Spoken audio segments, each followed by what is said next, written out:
To remain updated with the latest business news, click on the bell icon. Another important element of your mission at Niti Aayog, Mr. Kant, has always been this move towards electric vehicles, the green agenda, and that's become so very important. Now, immediately the question arises is the battery swapping policy. When do you think we will see a clear policy, and what is the road ahead on that?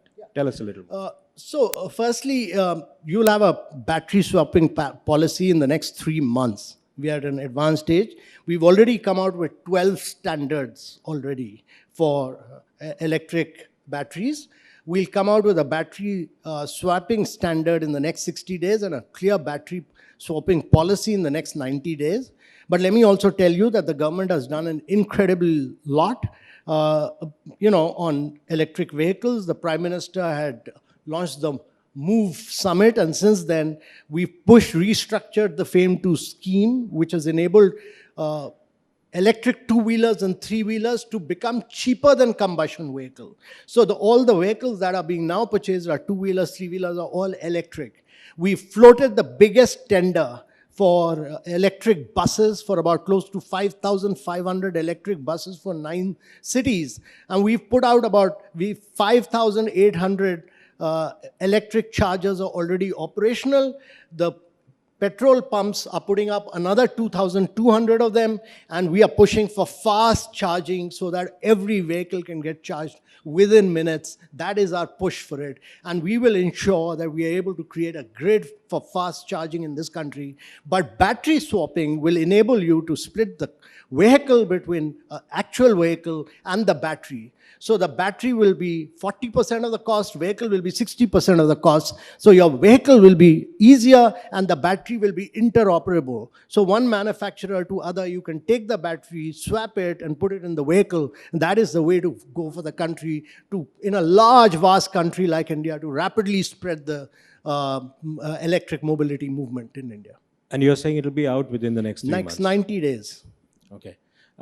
Moving away a little bit from that, Mr. Kant, let's talk a little bit about agriculture. Now, we had the rolling back of the farm laws, which of course the government was very keen on.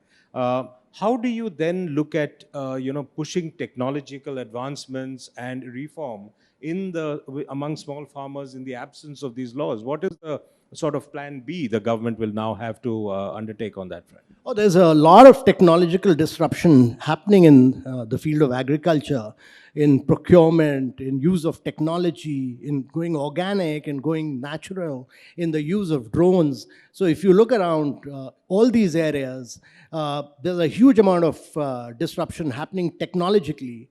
Moreover, one thing is absolutely clear, that it's not just agriculture which is critical, but it's horticulture, floriculture, animal husbandry, in all these areas where you have to enhance your productivity and actually ensure that the farmer earns far more from these other activities rather than just agriculture. The second key thing really is to cut down the water usage in agriculture. So moving away from large water consuming crops into areas which will give you much higher earnings is very, very important, because otherwise you've reached a level of your going down into the soil where you're digging out uranium and you're exporting water rather than basmati rice. So it's very important that we do sensible agriculture, focus on value addition, focus on cold value chains, and focus on all these other allied activities as well to enhance the earnings of our farmers, and especially small farmers. If you like the video, do like, comment, share and subscribe.